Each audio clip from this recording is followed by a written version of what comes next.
Lesson 50, the second to last lesson of class, and here it is, the meaning of life. And I say that tongue-in-cheek because for whatever odd reason, I don't know where, I don't know why, and I don't know when, this question of the meaning of life has become synonymous with the study of philosophy. I even have kids who are considering the class going, hey, philosophy, isn't that when you sit around and talk about the meaning of life?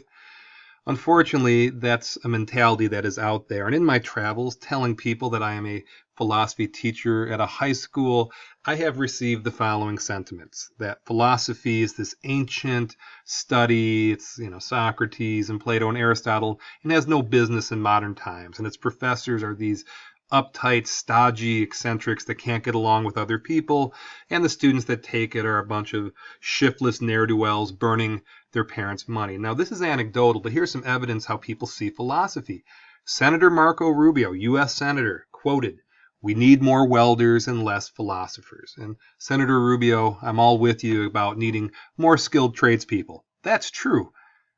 But to throw philosophers under the bus in the process, to me, it strikes me as anti-intellectualism. It strikes me as anti-thinking. And this has been going around social media for a while, where there's two types of young men. This guy just drinking whiskey, burning his parents' money at $100,000. He gets a degree in philosophy and he can't find a philosopher job, and making fun of people without college degrees, and the good guy, the linesman, is doing the good things. Now, why philosophy? And again, you have to ask yourself, is there an anti-intellectualism? Is there an anti-critical thought element in this country? So food for thought. Now here it is. What is the meaning of life? If that even is a worthwhile question. Now Joseph Campbell, the man we've already learned about, his famous quote is, "People say that what we are all seeking is a meaning of life." I don't think that's what we're really seeking. I think what we're seeking is an experience of being alive. So the question is it even a worthwhile question? And here's the surprise journal entry as we move forward. Is finding the meaning of life the ultimate goal of philosophy or not? Now, we're going to be looking at these varying philosophical schools that you've already learned about in the hopes that you can glean some meanings from these schools of thought. Maybe, maybe not. So here's a review of the different ways of people's thoughts. And there are more. It's just a cross-section. So don't get too mad at me. Hey, you forgot. I know. It's just a cross-section. So nihilism. Nihilism is the philosophical viewpoint. It's essentially saying, what's the meaning? Nothing. There is no meaning. It's fairly simple. There's no meaning in anything. Nothing matters. Screw it all. Nihilism's quick. It's easy. Not a way I choose to live, but some people do. Now, don't confuse nihilism with existentialism. Now, existentialism is a philosophical theory that emphasizes the existence of the individual person as a free and responsible agent determining their own development through acts of will. Essentially, there is no inherent meaning in anything. It is the meaning we bring to it. Whereas Stoicism emphasizes endurance, pain, hardship without the display of feelings and emotion. It says that virtue is the highest good. That's based on knowledge. And the wise live in harmony with the divine reason that governs nature and are indifferent to the changing circumstances of fortune and pleasure and pain. Steady Eddie, don't complain, shut up, get it done. That's a Stoic way of looking at things. Now, hedonism is that pleasure is the highest aim of life.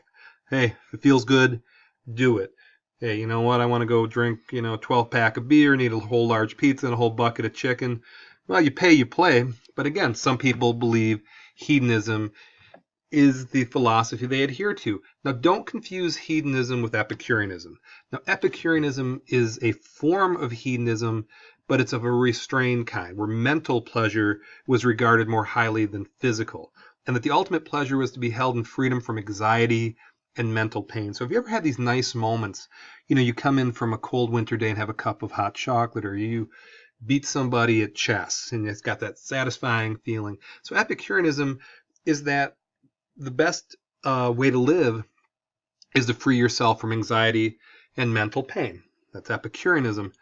Now, rationalism is the philosophical belief that opinions and actions should be based on reason and knowledge rather than religious belief or emotional response. So there is everything you see is rational, empirical, that sort of thing. Now, relativism is the idea that views are relative to differences in perception and consideration. There is no universal objective truth. Now, according to relativism, you could say there's no objective meaning of life. It's all relative. So I think I bring up relativism to say, well, there is no true meaning of life if you go look at it with relativistic eyes. Now, altruism is a philosophy that the meaning of life is to help others, make the world a better place, heal others, help others, give to others.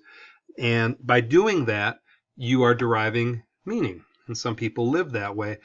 Whereas pragmatism is the approach of essentially living your life of saying, hey, just what is the most practical thing that works? If it works, let's do it. Pure practicality, let's not get too deep, that kind of way of thinking. Whereas absurdism is this philosophy to say that there's a conflict between the human tendency to seek inherent value and meaning in life and the human inability to find any in a purposeless, meaningless, and chaotic and irrational universe, like Sisyphus pushing up the rock for all eternity before it rolls back down and he pushes it up again. That it's absurd. Trying to find meaning, the whole shebang is absurd. Not as harsh as nihilism, but it's getting close. It's kind of nihilism with half the calories. Whereas objectivism is a philosophy that views man as a heroic being, with his own happiness as the moral purpose of his life, with productive achievement as his noblest activity, and reason as his absolute. Now, this stands in stark contrast to altruism. It's the opposite, whereas objectivism, it's reality, reason, self-interest, and capitalism. I think reality, people are grounded in reality. We're okay with them. If they're grounded in reason, we're okay with them. If it's only about you, me, we tend to see those people as selfish, and I'm trying not to curse on my videos. We tend to see them as something else. Now, capitalism to an objectivist is just completely laissez-faire, no restriction, total capitalism. And it's synonymous with the writing of Ayn Rand. Now, Marxism, which eventually leads to communism, or led to communism historically, is this philosophy that you take all of the resources, you combine them, and you redistribute them. You know, what's good for me is good for you. Let's all share and share alike. Historically, it hasn't worked, but some people believe that they go to communes to live a communist sort of life. And classical idealism is the group of metaphysical philosophies that assert that reality, or reality as humans can know it, is fundamentally mental, mentally constructed, or otherwise immaterial. Epistemologically, idealism manifests as a skepticism about the possibility of knowing any mind-independent thing. Okay, that's classical idealism. Whereas classical liberalism, you've learned about it in world history class with the revolutions of the day.